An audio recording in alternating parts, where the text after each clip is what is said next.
आज हम बात करेंगे डायबिटीज पर, और इतनी बेहतरीन बात होगी कि समझ में आ जाएगा कि करना क्या है जिंदगी में और इससे बचना कैसे है, इसका रियल में ट्रीटमेंट क्या है और ये बीमारी क्या है। ये एक मेटाबॉलिक डिसऑर्डर है, ठीक है, हाजमे की बीमारी है, लीवर की बीमारी है, ठीक है। मेटाबॉलिक डिसऑर्डर, ब्लड ग्लूकोज इसके अंदर अगर बढ़ता रहता है, क्यों बढ़ेगा? क्योंकि इंसुलिन के प्रोडक्शन में प्रॉब्लम आ गई होगी। इंसुलिन अगर नहीं बढ़ेगा तो ग्लूकोज बढ़ेगा। तो इसके अगर अनकंट्रोल होने से ये हमारे नर्वस सिस्टम, हमारी आंखों की रोशनी, गुर्दे, ब्लड वेसल्स, खून बहने का चक्कर, ये सब कुछ बर्बाद कर देगा। इससे कैसे बचना है, क्या करना है, कैसे बिल्कुल ठीक हो जाना है और शुगर कैसे ठीक हो जाती है, डायबिटीज बिल्कुल अच्छे से समझेंगे। डायबिटीज के अल्टरनेट क्या होते हैं? दो ही अल्टरनेट हैं बीमारी वाले, हाइपरग्लाइसीमिया और हाइपोग्लाइसीमिया। के अंदर ग्लूकोज की मात्रा बढ़ती है और इसके अंदर बहुत कम होती रहती है, और यहाँ पर नॉर्मल रेंज होती है जिसमें हम सब लोग फिट होते हैं। अब हमारी किस्मत में है कि किसी को हाइपोग्लाइसीमिया हो जाता है, ज्यादातर लोगों को हाइपरग्लाइसीमिया होता है। जो नॉर्मल रेंज है वो 80 से 120 मिलीग्राम पर 100 ml होती है। होता क्या है, लीवर के बाद स्टोमक और स्टोमक के नीचे पैनक्रियाज होता है, यानी कि लीवर से खाना आकर पेट में, पेट से जो उसके पाचन के लिए इंसुलिन, वो पैनक्रियाज में। अब पैनक्रियाज में अल्फा सेल और बीटा सेल होती हैं। हमारे इंसुलिन के प्रोडक्शन के लिए बीटा सेल की जरूरत है। अब इंसुलिन इतना आसान नहीं है बनना। जिस बंदे का इंसुलिन बन रहा है वही ठीक है। अब इंसुलिन के लिए हमें जो जरूरत पड़ती है, इंसुलिन, यहीं से आप जुड़ जाओ और यही सबसे मेन और टफ चीज है। इंसुलिन 51 एमिनो एसिड का प्रोटीन होता है, 51 एसिड्स का प्रोटीन है। अब यानी कि अगर हमको इंसुलिन बेहतर चाहिए तो हमको क्या करना है, 51 एमिनो एसिड हमें बिल्कुल ओके ऑर्डर में चाहिए। अब इसके अंदर दो चेन होती हैं, यहीं से समझो बात। इसमें दो चेन होती हैं, ठीक है। इस तरह से एक चेन मान लो, मैं अभी ऐसी समझा रहा हूं, किताब में तो थोड़ा सा लहरा के बनी हुई। दो चेन ये इंसुलिन के लिए होती हैं और ये सल्फाइड बॉन्ड से जुड़ी होती हैं। सल्फाइड बॉन्ड से, डबल एस, सल्फाइड बॉन्ड से जुड़ी होती हैं। 51 अमीनो एसिड में एक चेन में 31 अमीनो एसिड होते हैं और एक चेन में 20 अमीनो एसिड होते हैं।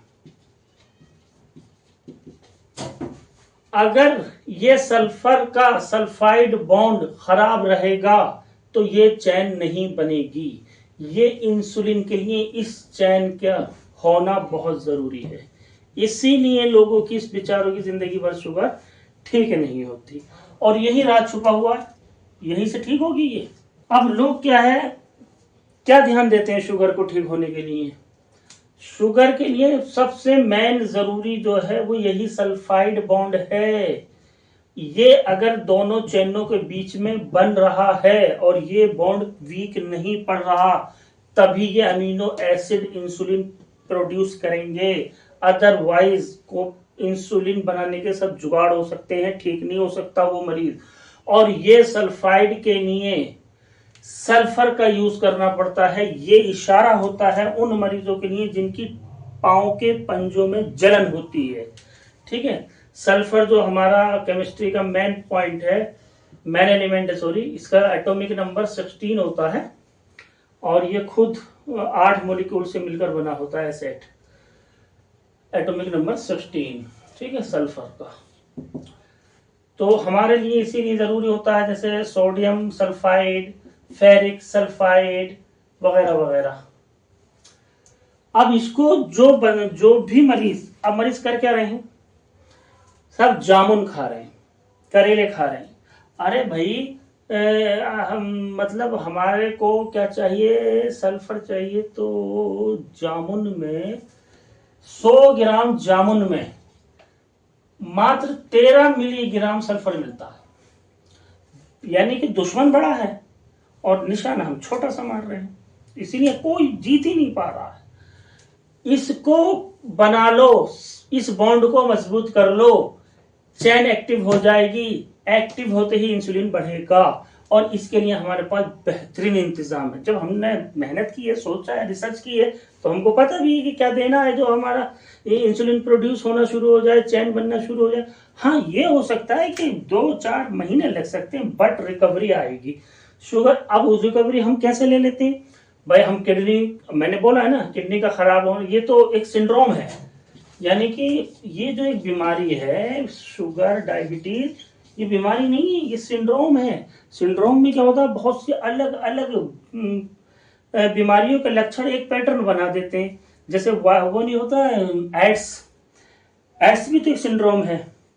अब देखा होगा आपने, एड्स बेचारा जिसे हो गया वो बस खत्म ही है। तो ये भी कौन सी कमी छोड़ रही है, ये भी मारने के लिए पूरी पूरी तैयार है और मर ही रहे लोग। तो ये सिंड्रोम बड़े बुरे होते हैं। जैसे चलो वो फिर अलग का, उसमें नहीं जा रहे हम, आप समझते हैं। और अब यहीं से हम ये कह सकते हैं, on the base of insulin, on the base of insulin diabetes को 2 तरह से कैटेगराइज करते हैं। तीसरा भी है, वो भी मैं बता दूंगा। एक IDDM, insulin dependent diabetic mellitus, इसमें इंसुलिन नहीं बनती, इंसुलिन नहीं बनती। दूसरा होगा NIDDM, non insulin dependent diabetic mellitus, बनती है लेकिन कम। तीसरा होता है जेस्टेशनल, ये प्रेगनेंसी के दौरान हो जाती है, ठीक है। डायबिटीज ये प्रेगनेंसी के दौरान हो जाती है। ज्यादातर चांसेस इसके रिकवरी के होते हैं। अगर रिकवरी नहीं हुई तो फिर तो वो भी डायबिटीज पेशेंट हो जाता है। तो इसके बेस पर हमने 2 कैटेगरी में इंसुलिन की दुनिया को बांट रखा है। इसके इफेक्ट क्या होते हैं, क्या क्या होता है, वो अभी और समझते हैं। अब इसके इफेक्ट तो भाई देखिए कोई सा भी अच्छा नहीं है, सही है। और खास तौर से इस बीमारी का तो कोई भी इफेक्ट अच्छा नहीं है। पहला होगा ब्लड वैस्कुलर सिस्टम, यानी कि वो सिस्टम जिनके अंदर ब्लड बहता है और उनका काम ब्लड से ही चलता है, जैसे हार्ट, आर्टरीज और वीन। इनकी क्या होगा, जब डायबिटिक पेशेंट हो गया, यानी कि इंसुलिन का लेवल कम मिल रहा है, तो झिल्लियां जो है मोटी पड़ने लगेंगी, ठीक है, ये सब कैल्सिफाइड हो जाएगा। तो जो इतने एरिया में ब्लड सप्लाई हो रहा था, पास हो रहा था इतने डायमीटर में, अब वो क्या है, इतने डायमीटर में आ गया। तो ये एक अलग तरीका से बीमारी परेशान करने लगेगी। इसीलिए देखो इतने से एरिया में आ गया, ठीक है। और पहले कितना बड़ा एरिया था, यहां से लेके यहां तक ब्लड फ्लो हो रहा था, ये तो इतना बड़ा असर तो ये पड़ जाता है। ठीक हो जाएगा, लेकिन उसका बहुत बढ़िया हमारे पास इलाज है। सब वही इलेक्ट्रोहोम्योपैथी में बहुत अच्छी एक ऐसी दवाई है जो धीरे धीरे रिकवरी कर देती है। मेरे बहुत से पेशेंट रिकवर हुए हैं, उनको मैं आपसे मिलवा भी सकता हूँ, ठीक है। दूसरा ये है भाई, किडनी के तो इफेक्ट आने आने हैं, ठीक है, जिसमें जो है उसके फिल्टर में प्रॉब्लम होनी है। हार्ट वाला तो मैंने बता ही दिया। तीसरा बड़ा बुरा सा सिस्टम है रेटिना का। रेटिना का मतलब ये है कि आंख का जो विजन है ना, वो ब्लर होने लगेगा।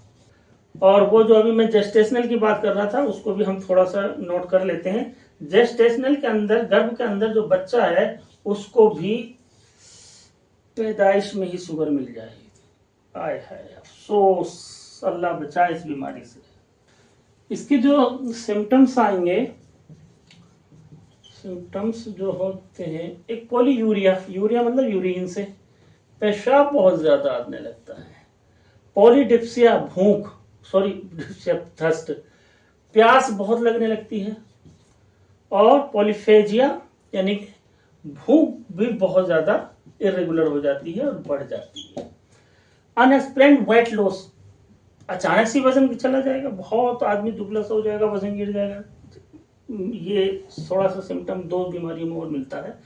फैटिग और स्लो वाउंड हीलिंग, जख्म जो होंगे बहुत धीमे धीमे भरेंगे, या अगर न्यूरोपैथी हो गई तो लगभग भरते भी नहीं है।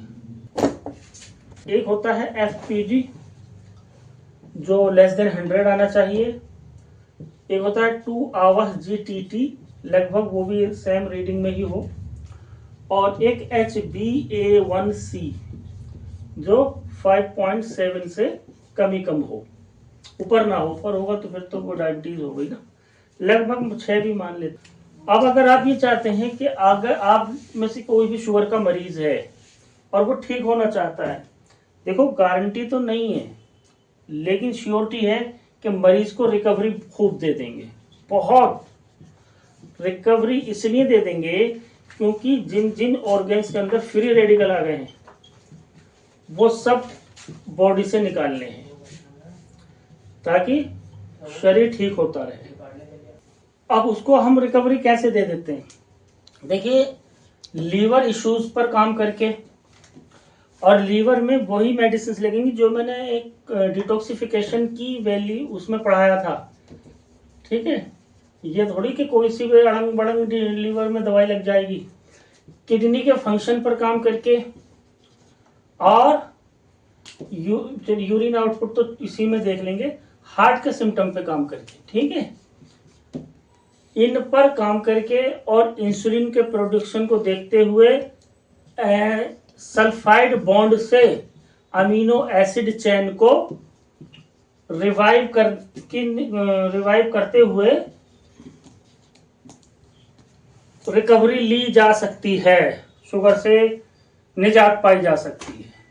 ठीक, और अगर इससे परेशान हो रहे हैं तो रिजल्ट परफेक्ट इंशाल्लाह जरूर मिलेगा, आप कॉल करके पता कर सकते हैं। ठीक है, आज के लिए इतने रखते हैं।